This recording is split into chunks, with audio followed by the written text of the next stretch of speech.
Hey guys, a truly sleepy reader here tonight with yet another video because just realized I wanted to enter 1zangelique's contest.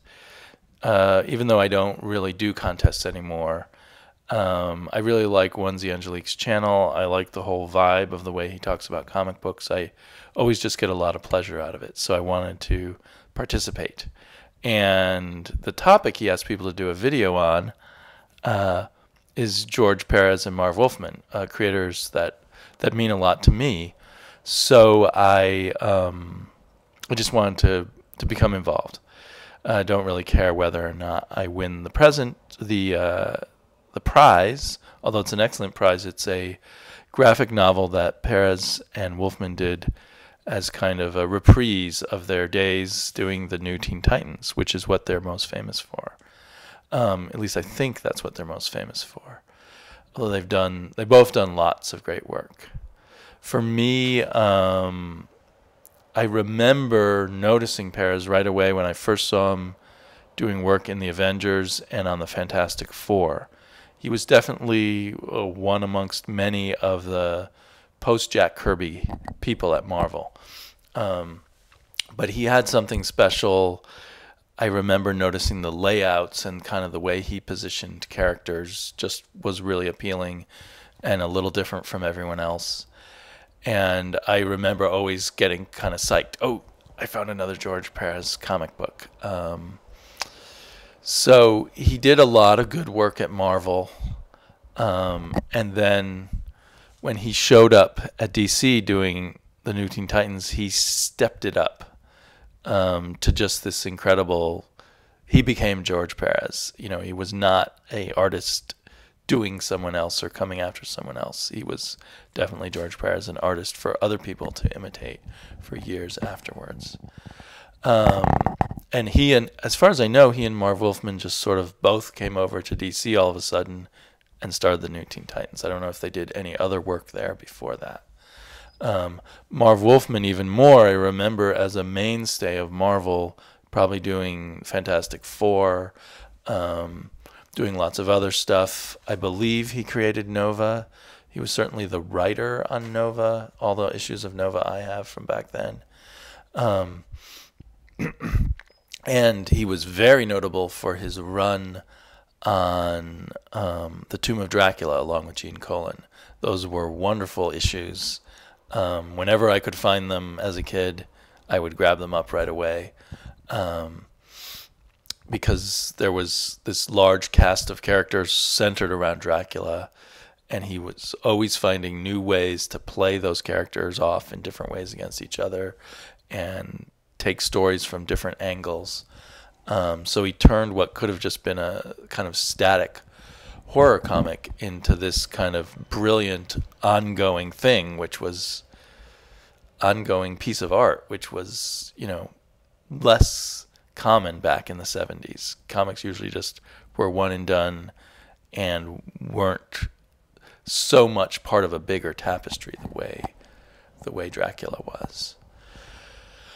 I think he was even an editor-in-chief of Marvel for a while. So he was really one of the main kind of post-Stan Lee guys to, you know, whenever you saw that he was scripting a comic book, you knew it was going to be solid fun.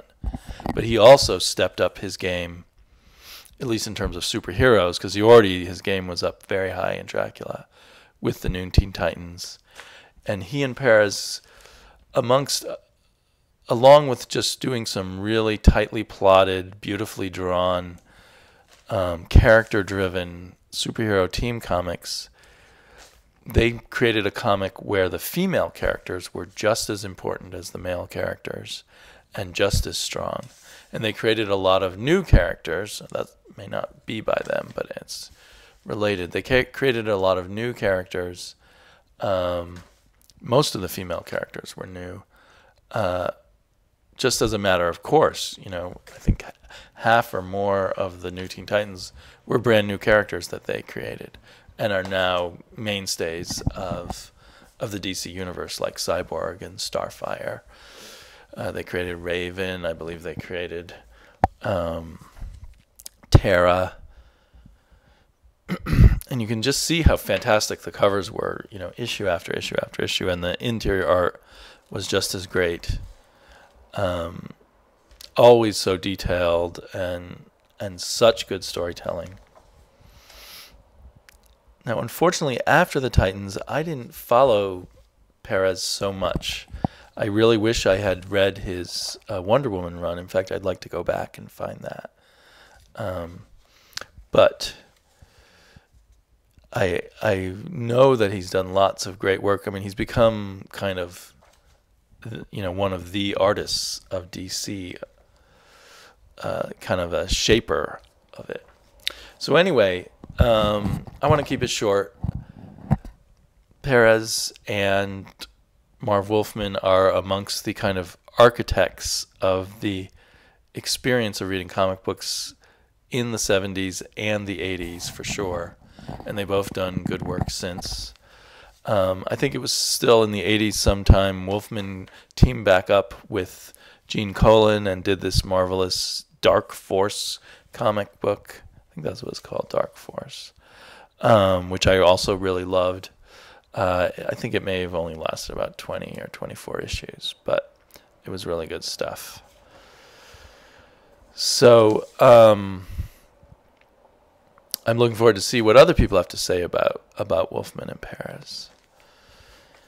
But they just, with them, comic books were fun, but they were intricate, and they were full of heart and real character. But that didn't stop you from having fun. They were still comic books. They weren't trying to be something else. They weren't being fancy or up on their high horse or trying to deconstruct things or anything like that. They were trying to be good, solid superhero comic books. And I think, yeah, they've created a real foundation upon which a lot of DC work has been built, just in the New Teen Titans alone.